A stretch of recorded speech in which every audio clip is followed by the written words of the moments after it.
Queridos compatriotas, buscaremos no pagar la deuda ilegítima, la deuda corrupta, la deuda ilegal.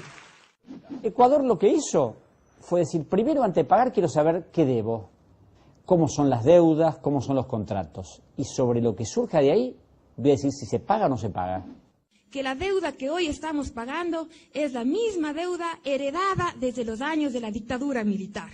Habría que considerar que esto es una especie de delito de ejecución continuada, ¿no? Porque arrastra su origen de la dictadura y continúa, se refinancia y sigue con ese arrastre hasta el día de hoy.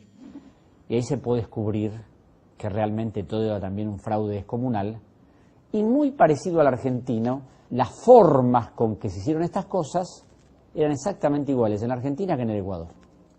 La crisis de la deuda también fue causa por la fuerte elevación de las tasas de interés internacionales, de forma unilateral por parte del Banco de la Reserva de los Estados Unidos a finales de los años 70. Ecuador fue forzado a tomar nuevos préstamos, también a intereses flotantes, para pagar los anteriores. Esto sirvió básicamente para el pago a los mismos acreedores internacionales. En realidad, el dinero nunca ingresó al país. Y esto tiene una analogía porque cuando la Justicia Federal de la Argentina investigó la deuda de la dictadura militar, los peritos oficiales determinaron que en la totalidad de los casos se ignora el destino de los fondos de la deuda. El tema de Ecuador fue interesante porque las organizaciones de la sociedad civil venían peleando desde hace más de 10 años por este tema de la deuda, porque también hubo estatización de la deuda como acá, porque también hubo emisión de títulos como acá. Entonces ellos decían que esto había que aclararlo primero antes de pagar. También es importante señalar el traspaso de la deuda privada al sector público. El Banco Central del Ecuador en el año 1983 asume la deuda externa del sector privado como deudor ante la banca acreedora internacional por un valor de 1.371 millones de dólares. Toda esta deuda, evidentemente, y esta subida de las tasas de interés fue tan impactante para el país que el país pasó 6 años sin poder pagar esto. El Ecuador, desde el año 86, entra en mora. De acuerdo al Estatuto de Limitaciones de la Corte de Nueva York, a los 6 años la deuda, que era de alrededor de 7.000 millones, prescribía.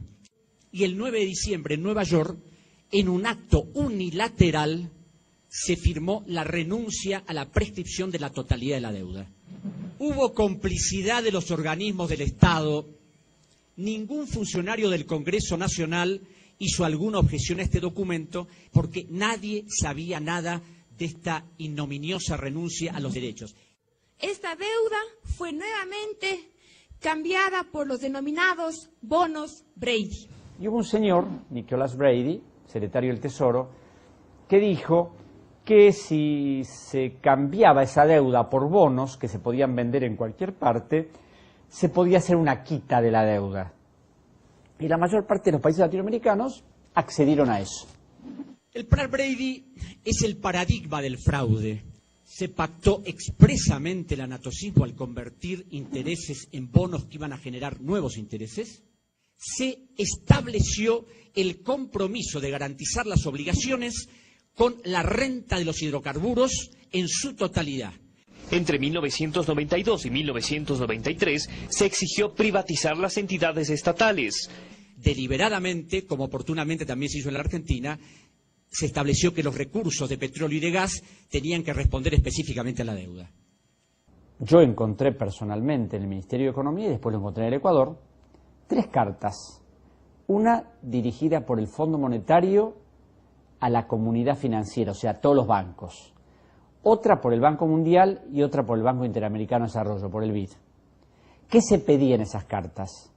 Que los banqueros apoyaran al gobierno argentino de Menem porque el gobierno se había comprometido a privatizar el sistema jubilatorio, a modificar la legislación laboral, a hacer una reforma total del Estado y a privatizar todas las empresas públicas, especialmente la empresa de petróleo. El plan Brady tiene una enorme cantidad de cláusulas confusas, extensas, y una de ellas burlesca, porque en una de las cláusulas, a los efectos de fijar un plazo en el cual el Ecuador tuviera derecho a algún tipo de cuestionamiento, la cláusula decía que el Ecuador tendrá derecho a esto después de 21 años menos un día de la muerte del embajador de los Estados Unidos en la Corte St. James, Joseph Kennedy. Es decir, que cuando se extinguiera la familia Kennedy, recién el gobierno ecuatoriano podía efectuar algún tipo de reclamo. La familia Kennedy posiblemente se extinga en el año 3000, si se extingue.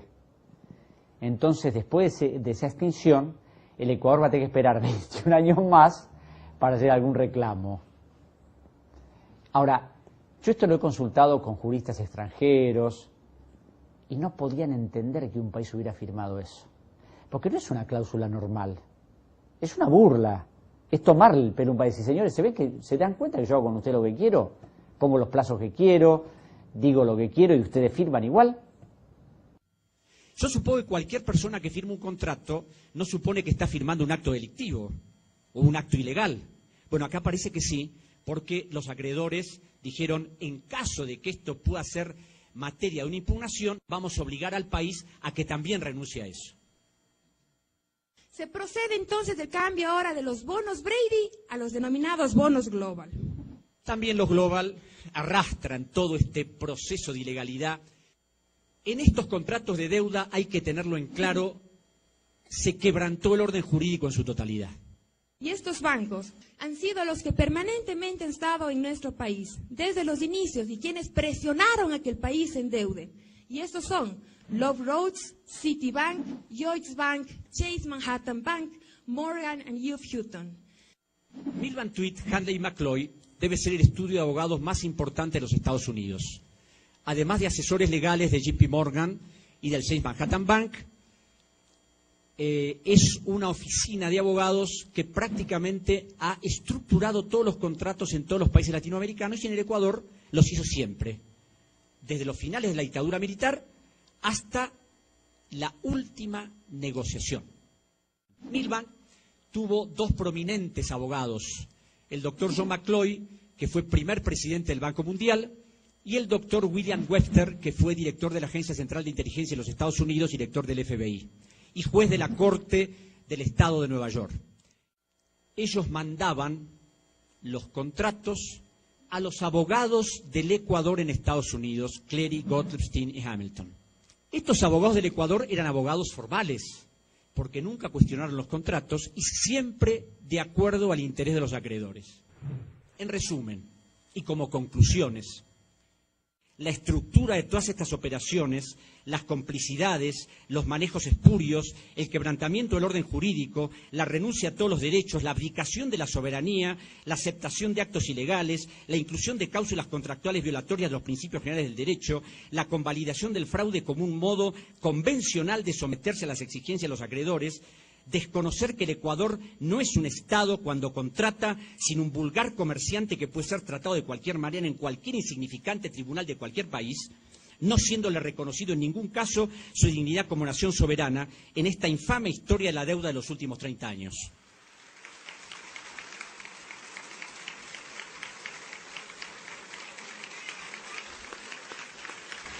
Cuando se le dio el resultado de la auditoría, se les dijo, le voy a pagar nada más que el 30%, ni un centavo más. Y basta de emisión de bonos, de nuevos títulos, no. ¿Qué hicieron los acreedores? Aceptaron en su totalidad la oferta. ¿Por qué?